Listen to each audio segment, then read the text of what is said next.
الحمدللہ رب العالمین والصلاة والسلام علی رسولہ الکریم وعلی آلہ واصحابہ اجمعین رب اشرح لی صدری ویسر لی امری واحلل عقدۃ من لسانی یفقہوا قولی۔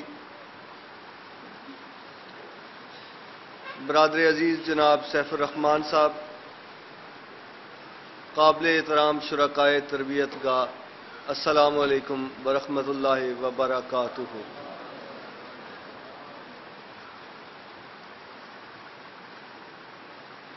اسلامی ریاست اور اس کے خد و خال، یہ اس وقت ہمارا موضوع ہے، اور میرا نہیں خیال کہ ایسی کڑی شرط یہاں کسی اور مقرر کے لیے ہو جو میرے لیے بیان ہوئی ہے کہ جب تک ریاست اسلامی نہیں ہو جاتی مجھے یہ تقریر کرتے رہنا ہے۔ اس وقت بھی جہاں تک مجھے یاد پڑتا ہے، میں نے کئی بار ان سے عرض کیا کہ کوئی اور موضوع دیں، اس بہانے تھوڑا بہت میں پڑھ لوں گا، سیکھ لوں گا، لیکن سیف صاحب جو ہیں یہ اپنی رائے کے پکے ہیں۔ کوئی میرا خیال 5 سال ہونے والے ہیں کہ میں اسی موضوع پر اپنی گزارشات پیش کر رہا ہوں، اور ظاہر ہے ہمارے مرکز نے ہمیں اطاعت کرنا سکھایا ہے، تو اس اعتبار سے اگر میں کوئی صحیح بات کہہ سکوں اور آپ واقعتاً اسلامی ریاست قائم کرنے میں کامیاب ہو جائیں تو دونوں بہتر صورتیں ہیں۔ لیکن مسئلہ یہ ہے کہ خود جماعت اسلامی سے تعلق رکھنے والے ہم جو کارکنان ہیں، ہم خود بھی بعض اوقات یکسو نہیں ہوتے کہ اسلامی ریاست کیا ہے۔ لہذا اس وقت جو مجھے باتیں کہنی ہیں وہ عام لوگوں کی نسبت اپنے آپ سے اور آپ سے بھی کہنی ہے۔ مثلا جتنے عرصے سے میں اس تحریک کے ساتھ وابستہ ہوں، اپنی صفوں میں، اپنی مجالس میں یہ بحث سنتا رہتا ہوں، کبھی اس کا حصہ بھی بنتا ہوں۔ آپ نے بھی سنی ہوگی کہ سیاست ذرا کچھ زیادہ ہو گئی ہے اور تربیت کمزور ہوتی جا رہی ہے۔ کسی دوست کا یہ خیال ہے کہ ہماری نمازیں اور ہماری عبادات وہ بڑی کمزور ہیں، اور کسی کا یہ خیال ہے کہ سارا زور جہاد پر صرف ہونا چاہیے۔ ابھی نوید صاحب آپ کے سامنے بات کر رہے تھے اور اسے یہ لگتا تھا کہ سب کچھ چھوڑ کے ہمیں میڈیا کے پیچھے پڑ جانا چاہیے۔ کرنے کے کام اتنے زیادہ ہیں، ہر ایک کی اپنی ایک اہمیت ہے۔ انشاءاللہ میری تقریر کے دوران ہی نہیں، بعد میں بھی آپ کو لگے گا کہ سب سے ضروری تو کام وہی ہے جو میں نے بیان کرنا ہے، اور وہ اسلامی ریاست ہے۔ دیکھیے، پہلی بات یہ ہے کہ ہمیں یہ کبھی نہیں سکھایا گیا اور کبھی نہیں کہا گیا کہ دین کے لیے ہونے والی جد و جہد جس جھنڈے، جس نعرے اور جس شخصیت کے ساتھ بھی وابستہ ہو وہ ہماری جد و جہد ہے۔ ہمارے دلوں میں الحمدللہ اس کے لیے کشادگی ہے اور کشادگی ہونی چاہیے۔ کوئی تبلیغ پر زور دے گا، کوئی جہاد پر زیادہ زور دے گا، کہیں عبادات بہتر ہوں گی، کہیں تربیت بہتر ہوگی، لیکن جو چیز جماعت اسلامی کی جد و جہد کو تمام دینی کوششوں میں اور تمام دینی جماعتوں میں ممتاز کرتی ہے وہ سیاست ہے۔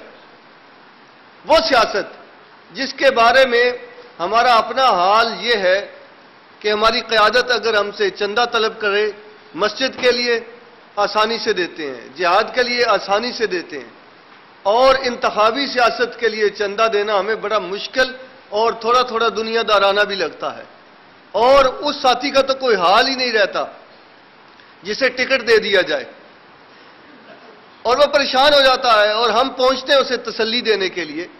اور میں اتنے برسوں سے یہ دیکھتا ہوں کہ جیسے ہم تسلی دیتے ہیں وہ تقریباً تعزیت کے قریب ہوتی ہے۔ بھئی اب ارکان نے طے کر دیا ہے، اب اللہ کو یہی منظور ہے، اور وہ بھی صدمے سے ایک ہفتہ اٹھ نہیں پاتا۔ اس کی کئی وجوہات ہیں، لیکن سب سے بڑی وجہ یہ ہے کہ سیاست کے بارے میں خود ہم یکسو نہیں ہیں، حالانکہ جماعت اسلامی کا امتیازی پہلو سیاست ہے، اسے سمجھ لینا چاہیے، اور اس میں کوئی ابہام کا شکار نہیں رہنا چاہیے۔ اس پر میں نے فوکس کرنا۔ اس سیاست کے نتیجے میں جس ریاست کو ہم قائم کرنا چاہتے ہیں اس کی خصوصیات پر بھی میں بات کروں گا۔ آپ میں سے ہمارے اکثر مہمانوں نے ٹرین پر تو سفر کیا ہوگا۔ یہ جو ٹرین ہوتی ہے یہ کسی ڈبے کے پیچھے چلتی ہے یا انجن کے پیچھے چلتی ہے؟ انجن کے پیچھے چلتی ہے۔ ایک ڈبہ ہو اور اس میں کچھ دوست بیٹھے ہوں، سبز رنگ کی پگڑی انہوں نے پہنی ہوئی ہو اور وہ نعت پڑھ رہے ہوں، دوسرے میں سفید پگڑی والے ہوں، وہ اپنا ذکر کر رہے ہوں، تیسری میں نوافل پڑھنے والے، صلاۃ الحاجت پڑھنے والے، اور چوتھے ڈبے میں ذکر کرنے والے اور تلاوت کرنے والے، پانچویں میں تاش کھیلنے والے، چھٹے میں کچھ پرجوش ہوں اور وہ ڈبے کے اندر لکھ رہے ہوں چلو چلو مدینے چلو۔ ہر ڈبے کے اندر اہل ایمان ہو، ہر ایک کی مشغولیت تھوڑی تھوڑی مختلف ہو، اور انجن پر لکھا ہو چلو چلو مدینے چلو، لیکن انجن جا رہا ہو نیو یارک۔ تو یہ رنگ برنگ پگڑیاں اور جھنڈے اور تدبیر کا اختلاف اور چلو چلو فلاں مرکز چلو، یہ سارا مبارک ہے، لیکن ٹرین ادھر ہی جائے گی جدھر انجن جاتا ہے۔ اس لیے انجن بڑا اہم ہوتا ہے۔ انجن نے لکھا ہوا ہے کہ مدینے جائیں گے، اور اس بات کو کئی برس ہو گئے ہیں، لیکن جاتا نیو یارک ہے۔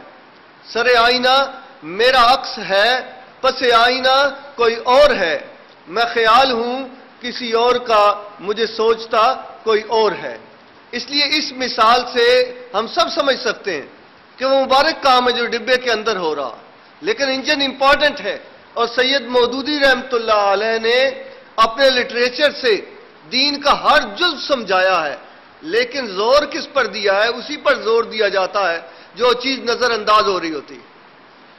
لوگوں نے دین کو دو حصوں میں تقسیم کر دیا ہے، ایک حصے پر، اور اس کے اثرات ہمارے اوپر بھی ہیں، ایک حصے پر ہم کوئی کمپرومائز نہیں کرتے۔ آپ کے اور میرے علاقے میں اور شہر میں نکاح کے بغیر اکٹھے رہنے والے غیر محرم مرد اور عورت کے تعلق کو قبول نہیں کیا جاتا۔ وجہ کیا ہے؟ کیا امریکہ نے اور یورپ نے کہا ہے؟ نہیں، جناب محمد رسول اللہ صلی اللہ علیہ وسلم کی تہذیب ہے۔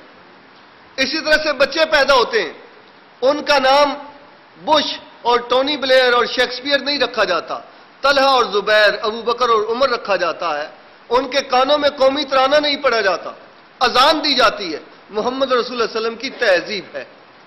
اسی طرح سے جو مر جائے اس کی لاش کو جلایا نہیں جاتا، بلکہ ان دعاؤں کے ساتھ رخصت کیا جاتا ہے جو جنازے کی صورت میں حضور صلی اللہ علیہ وسلم نے سکھائی ہے۔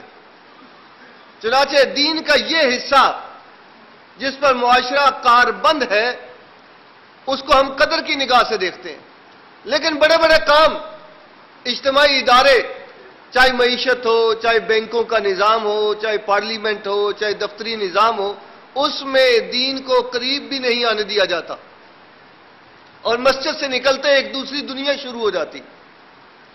وہاں کون چیز زور آور ہے؟ اس کا ایک حل تو یہ ہے جو ہم بھی کرتے رہتے ہیں، لوگوں کو اکٹھا کریں اور اسلام کے حق میں ایک زبردست تقریر کریں، اور لوگ آئیں 5000 اور ہم جوش میں کہیں یہ لاکھوں لوگوں کا ٹھاٹھے مارتا ہوا سمندر، وہ لاکھوں لوگ بھی ہو جائیں۔ یاد رکھیں ٹرین ادھر جاتی ہے جدھر انجن جاتا ہے۔ یہ آپ کے بھائی کا ایک خیال ہے کہ تقریروں سے تبدیلیاں نہیں آتی، اور ہر مسئلے کا حل تقریر نہیں ہوتی۔ یکسو ہونا پڑتا ہے کہ کیا یہ سیاست غلط ہے،